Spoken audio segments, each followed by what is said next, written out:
guys, welcome to another Sunday Sessions. I'm Danny and this is my good friend Ben. AKA Slayer of the Fish. Yes. Sometimes. Mate, it's a pleasure as always, Ben. It's a pleasure as always. It's reciprocated, thank you very much. That's all right, mate, that's all right. It's been a bit of a funny week, isn't it, really? I mean, Easter holidays, the weather was beautiful. And then it became... yeah, it was. Then it became absolutely diabolical. Yeah. It's been crazy, isn't it? Absolutely mental. Yeah, it's been a bit of a tornado-y week for me. If they remember the last week, I told you all these plans that I had, they've all gone right out the window. I've done absolutely none of the plans that I had, but I've also had a very, very busy week on the fishing front also. So I was supposed to fish out with Matthew Forrester, as I said, Joker Jigs. That was ditched for the winds and blew us out. Supposed to be fishing the place competition in Plymouth. By all accounts, I mean, that's set to go ahead this weekend and that's going to bite the dust as well. So, yeah, those were my main plans of the week and they've gone. However, I managed to sneak in a Sunday session last week on my boat, trying for a few gilthead bream for the first time on my boat this year. Didn't go really well. I blanked out. Although I caught a wrasse, or a harass as I call them. Yeah. I missed one gilt bite, if I'm honest. I missed a proper swinger. And this time of year, especially where I'm fishing, they're not really around. And if you're getting one good bite from them and you miss it, that's your chance. You're done. You're kicking yourself. So I got out on the boat early in the week. And then I had arranged a day out with larks to go out gilt fishing off the shore. That was yesterday, and literally at short notice, I don't know, again, if you remember back a few weeks back, I was supposed to be going out with Kev Lavis on Crusader Charters for an evening trip. That was blown out. Well, he contacted me and he's like, you know what, there's a window of opportunity tomorrow. Do you want to go in the evening? And I'm like, I'm booked in to go with larks in the morning, but sorry, I'll do it anyway. Yeah. So I'm thinking I'm 16 again. So I'm a bit hanging today because I started the day yesterday meeting larks on the mark at 4 in the morning, and I was still out on the boat in the middle of the night, midnight, with Crusader Charters yesterday evening. Fair play, Ben. And it was a roller coaster day, up and down. You know, it's like my whole life in one day yesterday. You know, it just flashed before my eyes. I started with larks. We've had heavy rain in Devon, as you know. Unreal, wasn't it? It's been torrential for days and really heavy. And actually, before we went out, we were contemplating, you know, whether the system is going to be muddy and whether the clarity is going to be good enough for the gilts. Yeah. We got there. It was high water about 8 in the morning, and it was actually relatively clear when we started fishing. So I'm thinking, you know what, we've got a chance here today. And then as the tide started drifting out, getting towards prime Sucking time, out all the creeks. Honestly, at one stage we were looking up and there was just like a wall of mud coming towards us, and by the time it got to, I mean, I had to leave chicken licking. I was leaving at 2 because I had to get back for the Crusader trip. It got to sort of midday, which was sort of getting prime time for bites when we were both hoping, and it looked like the Bristol Channel where we were fishing. You know, it was chocolate, and I just sat there with him, and I'm like, we are not catching anything here. He's like, I know. So we packed up. Started heading back, and then there was a few little other pool areas that, as we were walking past, that were looking really clear. And, you know, my reckoning, and I was saying it to larks, and, you know, we were just chatting, but I was, you know, all those gilts, they don't like the dirty water, as we know. So, you know, our feeling was they was pushing away from the dirty water into these sort of more bluer, clear areas. And larks is like, you know what, I might set my stuff back up again and stay here. And I'm just like, to be fair, if I wasn't going elsewhere now, I'd set up and I have another go now, because you know, there was unfinished business, and so he stayed. I left him and shot off, headed over, got back indoors, stuffed my face with some food, and had a rest for half an hour, and then I shot back out again and met Kev Lavis from Crusaders to go out doing an evening fishing on the rays and that sort of stuff. And while I was out with Kev, it was like my whole world was crashing down. I started off fishing with him, so there's a sort of combined story here. I start fishing with Kev, a few doggies each, all of a sudden, bang, Kev into a ray. I catch a doggy, bang, Kev's onto another ray. He's into another ray. I get a message on my phone, Larks. Oh, I've just had a gilt, mate. There you go. I'm like, oh, brilliant. Well done, Larks. Nice one. Really good, like, really pleased for you. Kev's about 4-0 up by now on the rays. Bing, bing, another message, another photo of a gilt. I'm like, you know, he's had another one. Kev, 5-0, 6-0. I'm like, what the fuck? All of a sudden, bing, another message on the phone. He's showing me the scales, £4.10. I'm like, is that your second gilt, Larks? He's like, no, it's my third, mate. I'm like, Jesus Christ. Third gilt to Larks. And then, bang, 7-0. Kev Lavis takes a 7-0 unassailable lead on me on the boat.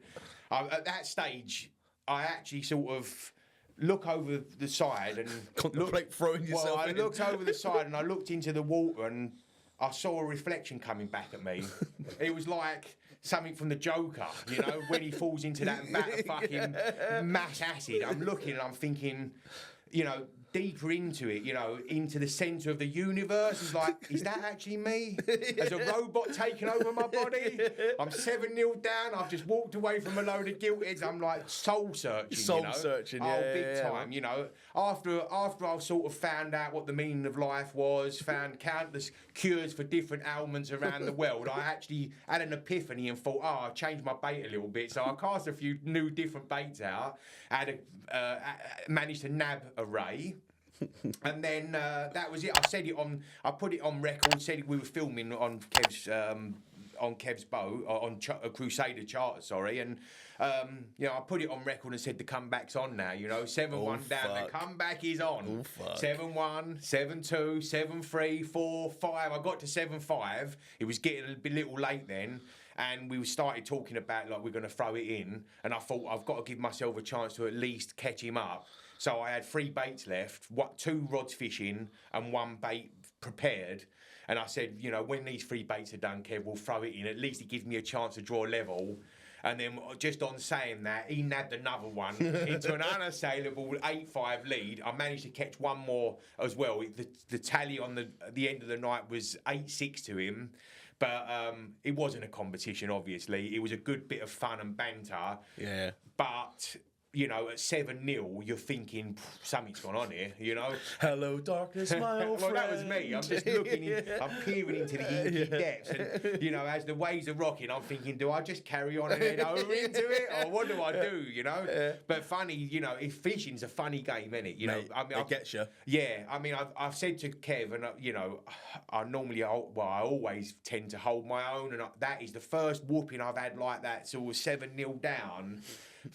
20 years or more, you know. I can't even remember ever having a whooping like that, and I'm pleased that I managed to summon something from the depths. The UK fish slayer got slayed. I got slayed. Kev is the new bona fide fish slayer. He's not, because I nearly got him back. But I managed that. I did summon something deep inside me to manage to catch a few. You know, at least it happens. Though, doesn't it? I mean, the amount of times I've been out on the lures and fishing with friends, and you'll be no further than me and you, yapping away like, and like I'll be like 5 or 6, and the person next to me, same lure, same pretty much body of water, and they're blanking, you know. So it happens, mate. Well, yeah, I mean, I've found this a lot boat fishing.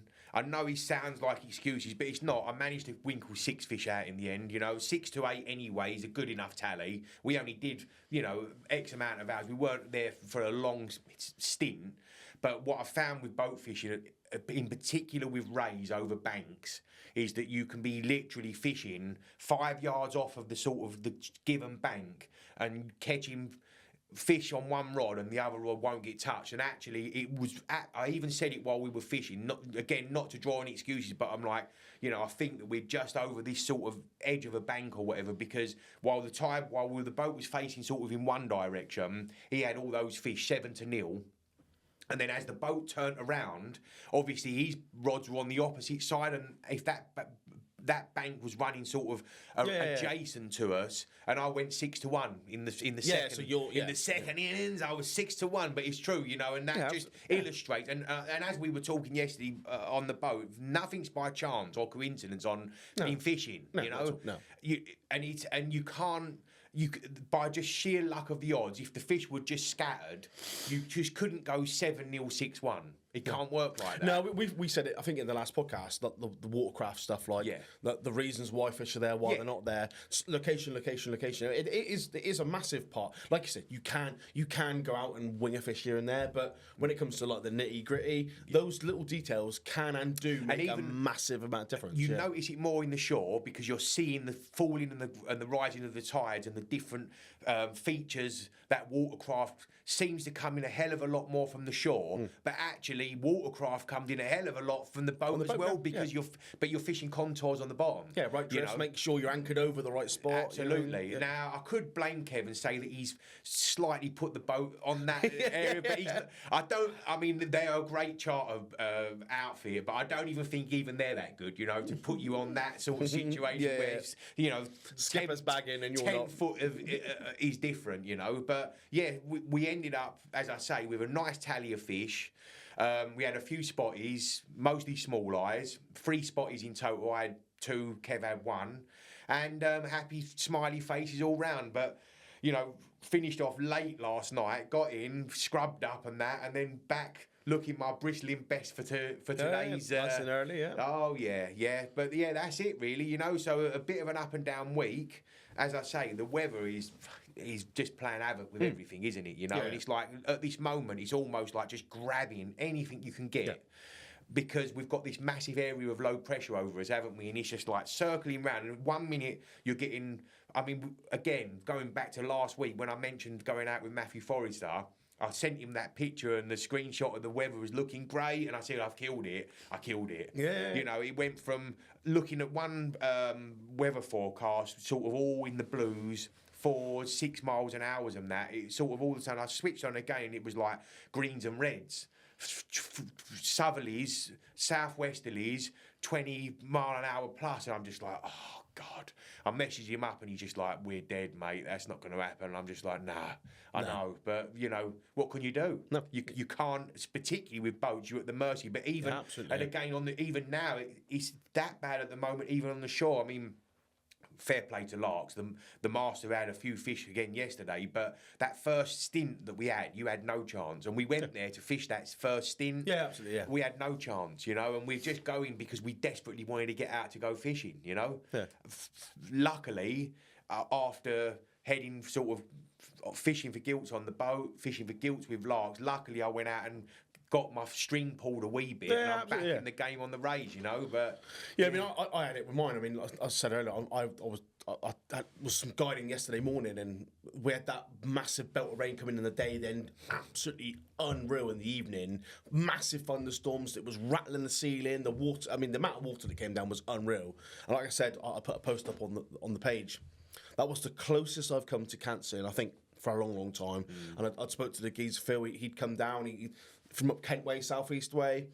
He's got Weekend Anglers Paradise. We'd been communicating through for a while now. If he'd been a week earlier, he would have had Barmy. And it happened to be, we picked this day because it worked around our schedules. And that evening before, I was like, this ain't going to work. And still, I got woke up by massive thunder about 4 o'clock in the morning, and it was biblical out there. The wind was howling, the roof was rattling, and I was like, this ain't gonna. And like the wind we were on the lower X, the wind down there anyway lifts that shitty sediment, that red sandstone up, makes it all filthy, coupled with rainwater coming down, howling winds. You've got nowhere to hide on those big bars out there. And I thought, fuck, this ain't gonna happen. But I messaged him early morning. Luckily, there's a couple of webcams that look over relatively close to where I like to fish. They were hard to tell that early in the morning because of the sun glare, but they looked not that bad. They were better than what I was expecting to see. I said to him, look, I'll fish it anyway. If you want to go, I'll go. Don't bother me one time. The weather while we were fishing was lovely, but that build up to it, and I was waiting for him because he was carping and catfishing up Wangler's Paradise in Vile, and I was waiting for him. Now you know what?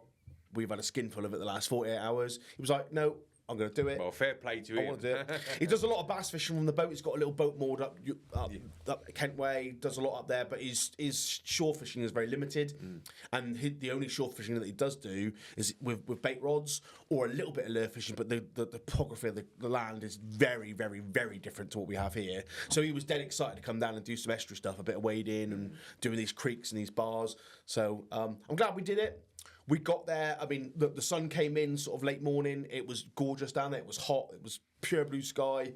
It was howling though. It was 25 to 30 mile an hour southwesterly, straight in your teeth. It had blown all the estuary chocolate brown. It's that rain as well, like you said. Yeah. I mean, it was biblical, and actually that rain, that wash off. Yeah, that's the problem. The X is a weird one. Down on the lower stretches, the east bank is sand. The west bank's mud, and when it comes round the spit, the wind blows straight up there like a wind tunnel. As the flooding tide comes in, it picks all that water roll off that mud, and it just filters through. So even if you've got balmy conditions on the sand side, it comes round that spit in the nature reserve, filths a lot right up. Wind against tide at certain stages, it lifts up that, and like I said earlier, that red sandstone, that the sediment that washes down the river, it's only got to have a little flick on it, and it's coloured. But we found patches of relatively fishable water. He stuck it the whole time. We continued casting. We tried minnow baits, paddle tails, surface lures, the lot. It was an area that I caught fish the week before. So I know they were there, and it was full of bait fish a week before. We found sort of, I would say sort of like 60% visibility of water compared to what I would like on there. He stuck it out. He had a whale of a time. We laughed the whole time, and I'm a keen advocate. You've probably seen it with the podcast. Like, I like to have a laugh. I like to enjoy it, and we laughed the whole time. I was chatting to him. He was chatting to me. I mean, that's half of the battle one. Yeah. Even again, out with larks yesterday with that chocolatey water. I mean, you in your heart of hearts, you know you're up against it. Although fishing's fishing, anything can happen, as we know. But at the very least, I mean, we had Sammy the Seal out in front of us for a period of time. I actually got a few little shots of Sammy the Seal and stuck it up on the Facebook. It's gorging itself, we thought, on mullet, but it was literally every now and then popping its head up in front of us, laying sort of half on its back, as they do. Yeah. And its mouth was up, scoffing down something, probably scoffing giltheads down. Giltheads, yeah. There was probably about 4 or 5 giltheads in the whole system in front of us, and that seal probably ate them all. yeah, mate. No, sorry. There was 8 giltheads in front of us. The seal ate 5 of them, and then later on, larks caught the other 3. As he would do. Mate, it is what it is, mate. But it was enjoyable. We had a good laugh. The 4 hours went like that. Yeah. It was gone. We had a good time. He laughed. And I was a bit not worried, because it is what it is. Fishing is what it is. He's an angler. He's a lifelong angler. He knows the score. It wasn't like he was expecting fireworks. He knew the conditions were shit. He knew we were pretty much cancelled. We stuck out anyway. And he said, look, Dan, he said, although it's been hard and it was very different, it was getting wind knots. It was hard going, He said, look, Dan, regardless of the situation, he said, I've had a wicked morning, That's what it's all about. And I ended up making a new mate, a new network. Yeah. But that's what more can you ask for, we made the very best of a bad situation, Yeah, and again, that is fishing in a nutshell. It's not. I know we say it sometimes to stave off the blank, but it's not always about catching. No. It is about networking. The people you meet, Yeah. The personalities that you meet within fishing is what keeps us involved. Also, you know? Absolutely, yeah. You get the odd few people that are very, very secretive and they just do their own thing. But on a whole, mostly fishermen are a friendly bunch. Mostly, sometimes. No, but they're a friendly bunch, and it's lovely to meet new people from different areas, and also you're getting knowledge from them as well, because they're going to tell you little things that they do. You're not necessarily always going to use what people are telling you, but sometimes it just goes back into the back of your the brain, and eventually that will come back round again. And you think, you know what, they were talking, they used this technique. Well, I'll give that a go. Once, So you're always learning. Absolutely, it's a learning. There's never a bad day spent on the bank, unless it's pissing down with rain and windy and you don't catch anything and you get muddy feet and wet boots. Then it's shit. But Fuck fishing. I'm going to take up golf. I hate fishing. I've had that conversation many a times. Well, I tell you what. Actually, I don't hate fishing, but after going out, meeting larks at 4 a.m. yesterday, getting in after midnight and I mean, obviously, when you're going out with larks and you're doing you're walking, you're doing a hell of a lot of walking. You're trudging over different terrains with boxes on your back, and then going out on the boat. I got in last night and I get Train wreck. You know when you feel like you're fished out. Yeah. I've had it numerous times in my life, because I've done a hell of a lot of sort of long stints. But sometimes I get in and I think, I'm not going to go. I have no plans this week, and I'm going to chill out. And then I'm a bit of a reset. And then about a few hours later, once I've had Planning a few the next trip, coffees, I'm just like looking at the weather, thinking, actually, I might just be able to skim one in there. You know? Man, yeah. It's one of them, isn't it? You know, it's you just keep coming back for more. It's so addictive. Well, I'm addicted to it anyway. Well, that's what I've got at the minute. I had it, like I say, week before last, with beautiful weather. I caught some nice fish, and it really, really itched that scratch that I had, and I was loving it.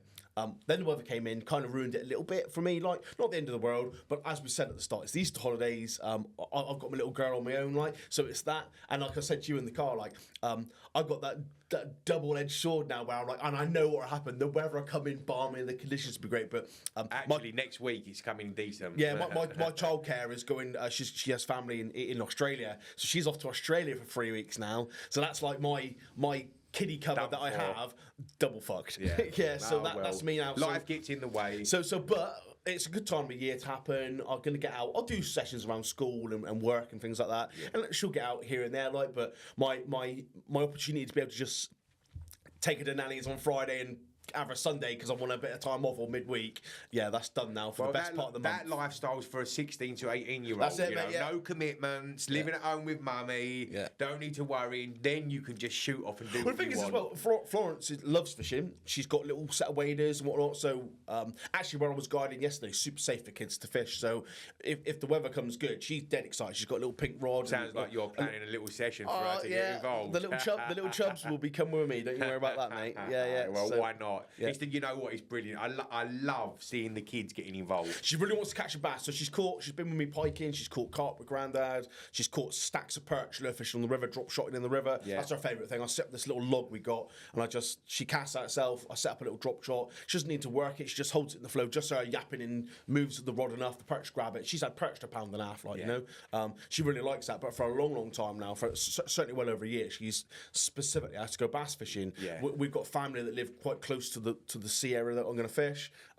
She spends her time down on the estuary running the dogs and playing. So, that's her thing. So, the waders are here now. They weren't nannies because they were taking them out, but the waders are back at mine as of this week. I will be in the next couple of weeks taking her out the bass. You know what? It's lifelong memories, though. I mean, you know, my fondest memories are sort of growing up with my brother, and you know, we were 6 weeks holiday bound every day of the week fishing, every single day. That was my mother's way to get shot of us, you know. Well, there you go. There's a pint of maggots. Away you go. Yeah, I grew up right next, literally 100 yards, less than that, from the Grand Western Canal in Tiverton. So I basically, our little street, there was like a car park and some council garages, then the canal bank. So you could literally shout from the bedroom window to the canal. We'd hear you, and we were always told, like as kids, every holiday, couldn't go between the two bridges, only to stay between the two bridges. You know, if we were found out of the bridges, we'd get our ass kicked, you know. But that was it, exactly that.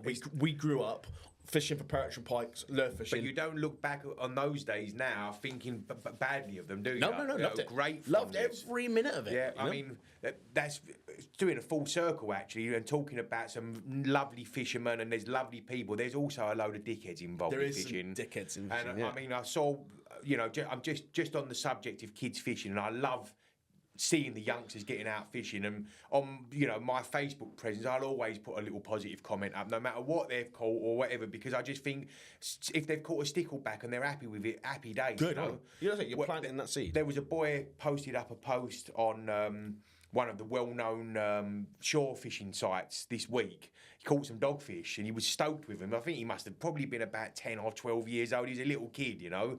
And he's posted up this post and he's like, I caught 6 dogfish, whatever size they was. Biggest was 60 centimetres or whatever it was. He called them dogfish, and in brackets he put cat sharks. He's like, and he posted it up, and then lo and behold, the vultures come out. I mean, it balls my piss. Honestly, there's full-grown men going in on a little kid, like, can we just quit it with this cat sharks? But that's what they are.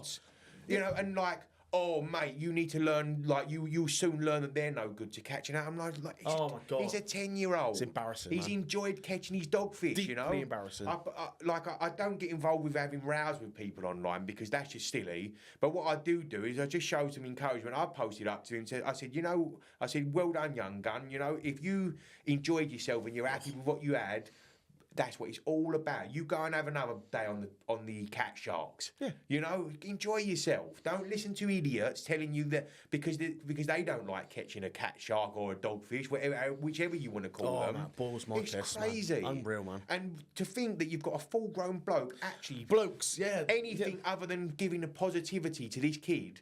It baffles my mind. I mean, they're nothing short of bullies. They're bullies. They're online bullies, you know, and it really boils my piss if I'm honest, you know, especially when you're getting a kid and you're sort of saying anything negative or detrimental. The kid's posted up an happy couple of photos. Oh, I had 6 doggies, you know. He's happy that he had that. Let him live his moment. And unfortunately, it's for all the goodness that you get out of fishing. There are these sour eggs. We've got it locally on our Exeter club. There's 3 or 4 characters there that are known. You mention their name and you see people, they're just scumbags, mate. You know, they may be great anglers, not taking that away from them, but their attitude towards especially younger guys and other people, great anglers, but shit person. But shit people, yeah. And you know what I always say? If you're a knob, you're a knob. Yeah. It don't matter.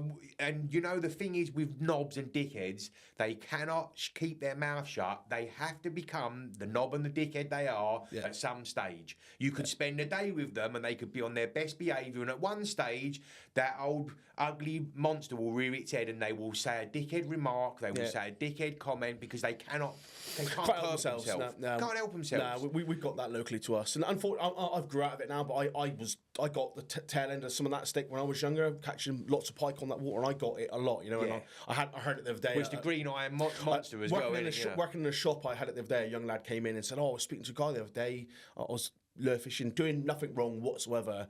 And he said about how I'd sold him some gear and matey boy piped up. I had nothing but negativity to say about me. And it's jealousy what I do. You know, I'd caught way more bigger fish than that on the local venue. Caught more bigger fish, especially when I was younger than them. And even now, 20 years down the line, there's this kid that he doesn't know from Adam. He still had to talk shit about me, you know. And it's just like just because he's bought lures at a shop I work at, but it just goes to show the mentality, you know. Yeah, you know, I think it was Bruce Lee that once said that if somebody can control with negative comments your mindset, they're in control of you. Yeah. Small-minded negative comments, if they can control the way your feelings and your emotions, they're in control of you. We've said Don't let it affect you. We've said this on the podcast a couple of times. You can get a really good positive feedback and a good post, and it can make your week. It can make your year. On the flip of that coin, when you're on the roll, you can get that one snide, nasty comment can not only ruin your day, can really give you a problem. It can and really, really hit you out of sorts. Like, you know, and it was Sam Kiddie from Kiddie Wholesale import a load of good brands around here. I mean, Kiddie said the other day on a post that I put up, he said, the use of a keyboard has eliminated the smack in the mouth that a lot of people don't get anymore. Because back in the day, there wasn't a keyboard to hide behind. If you said that to someone's face, 9 times out of 10, you get smack in the mouth. And you know, I mean, not that I condone violence at all. No, but that comment is very true. The keyboard has eliminated the danger of being smacked in the goal. It's almost a free for all that they can. And the trouble is also with the keyboard warriors is a lot of the time they're surfing, trying to sort of rally together a little crew of like-minded idiots. So they sort it's almost cool. So I've seen it. There's some bass guys that pipe up, and I block. I spoke to a few guys, but I block them. Or I'm not involved in those pages. It's almost cool to be seen to be part of that dickhead crew, and it's like they build this little. We've had it. One of them made comments about the Tuna Gear podcast with one of our guests, and there's 3 or 4 of them, and it's almost the cool thing to be part of this. Dickheads will be dickheads. Yeah, mate. They cannot help themselves. Talking of dickheads, I know you found something. I mean, yeah. So. Yeah, I mean. So while I'm just surfing the net and popping up on some recommended pages, a Facebook page came up on my recommends. Now, I don't know what this means about me, but I'm going to say the name of it. It's called Chubby Net. So I don't follow this Facebook page, you know, Chubby's whatever, but...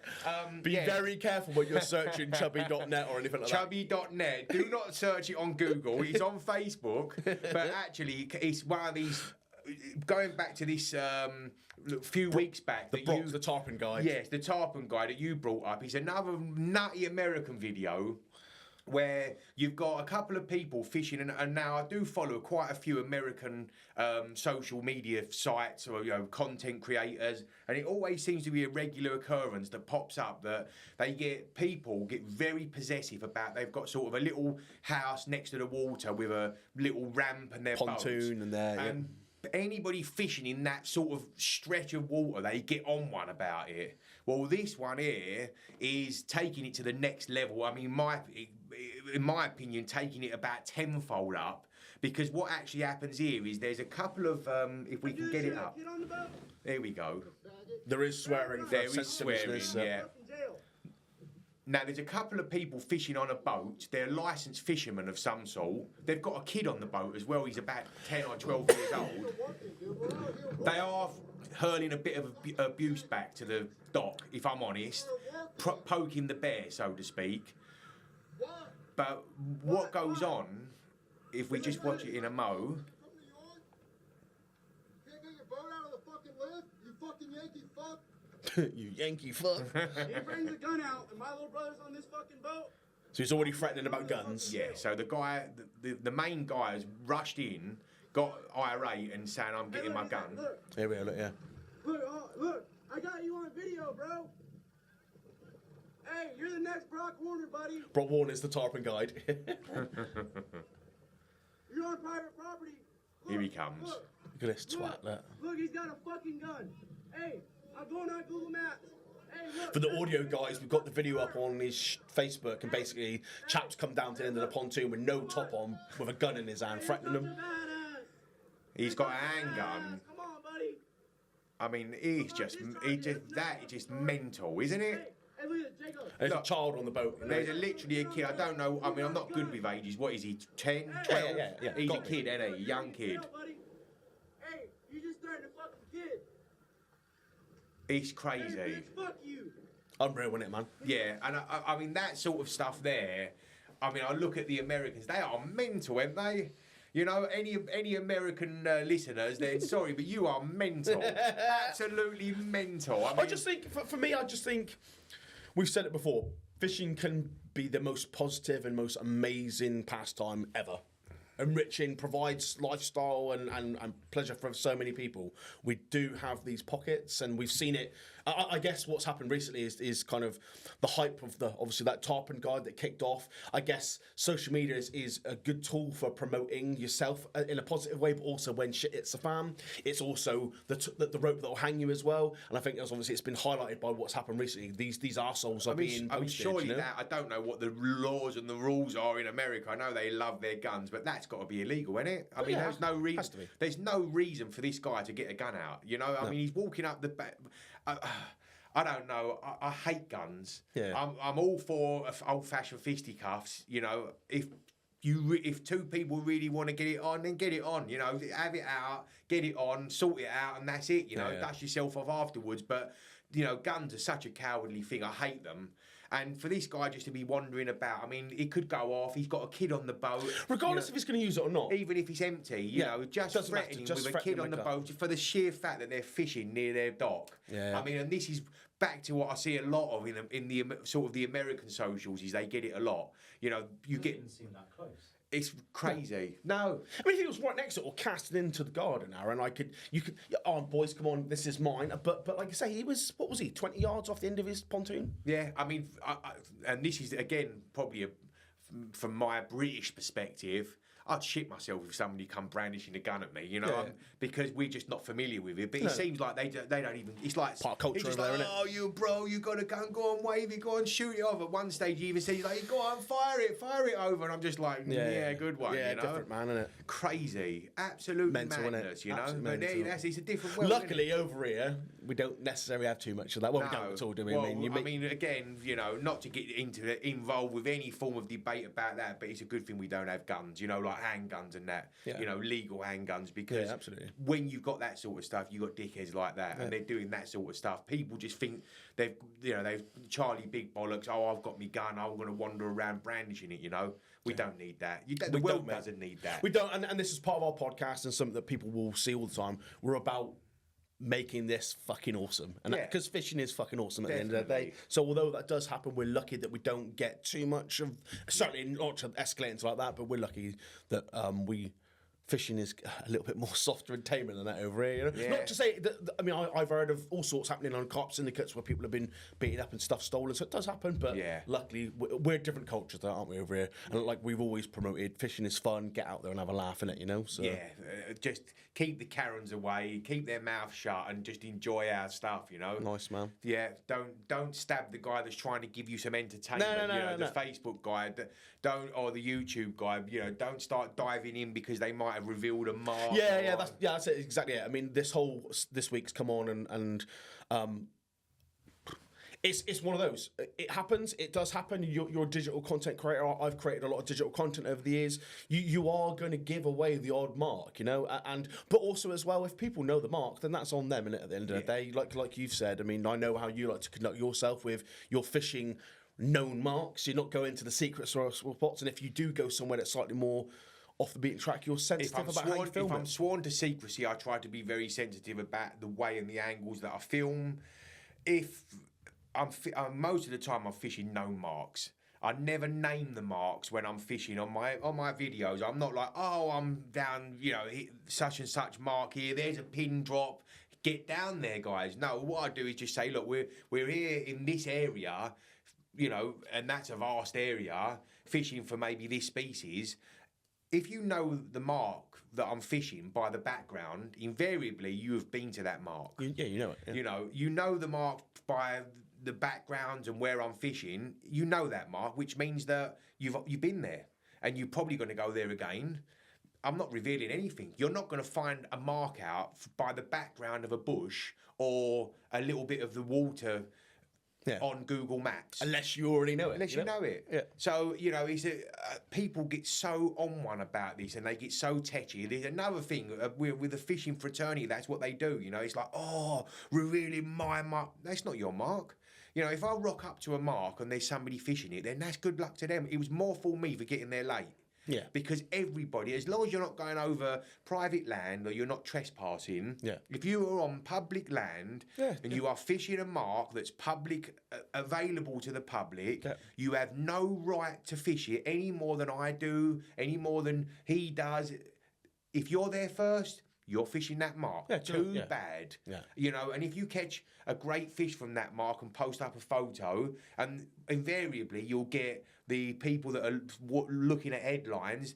A few days later, the people that know that mark might all rush down there because there was a fish caught there yesterday. And that's another thing that I find quite funny, really, because in fishing, as we all know, what's there today isn't there tomorrow. No, absolutely not. No. You know, so you're following yesterday's news anyway. Yeah. You know, my videos, I mean, again, it's a funny thing. My videos typically don't come out sometimes on a weekly basis, sort of from the session that I've had. Could be a week after the effect. It could be, I mean, sometimes I've got a bit of a backlog of videos. I only release one video a week. I don't want to flood it so people get absolutely bored with me.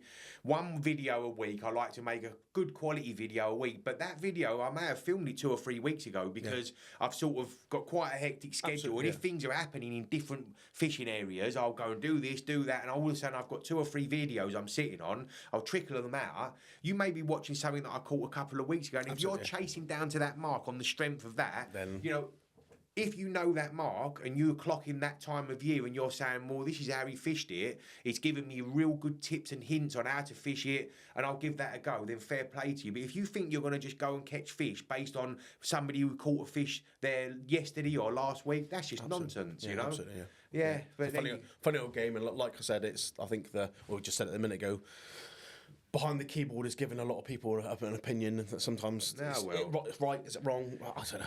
You're not going to catch any fish sitting on your arse on a keyboard. You're absolutely not. You know, that's a given. 100% is that the person who's actually out there fishing is going to catch more fish than the person who's sitting in looking at people catching fish. You know it more, man. You know it more, mate. You know, absolutely. So get yourself out there and go fishing. Yeah. First and foremost, keeps everything floating. The whole fishing industry floating, and it keeps us all sane as well, because that's another thing with fishing that's very important. And again, me and Kev were talking about it yesterday, going back to my trip on Crusaders.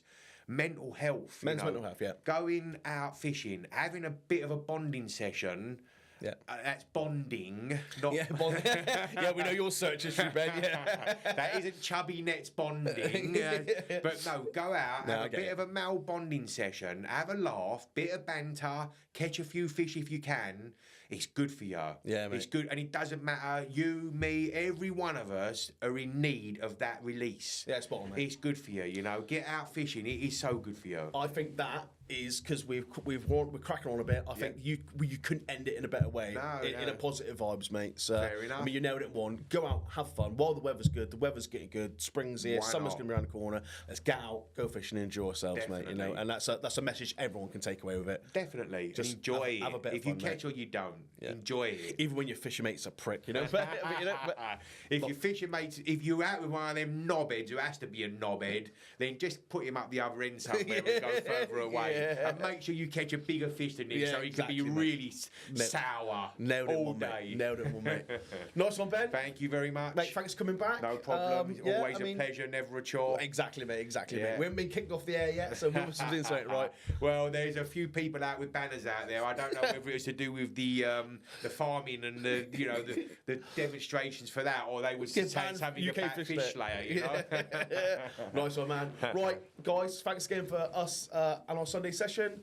Don't forget to like the video, subscribe, give it a share, and we will speak to you. Oh my life above! For the viewer that won't know what's just happened, I'm looking at the hard camera here, saying goodbye, doing the professional thing, and I got a ginger bastard, Andy Bolts, just put his bare ass through the door. I could have parted my cheeks though. Don't! You'll scar us for life. He didn't even courtesy wipe. So honestly, luckily the audio viewers don't get to see that. No, you are very, very fortunate, guys. Very lucky. Nice one, boys. Anyway, like, subscribe, give us a share, and we will see you on the next episode.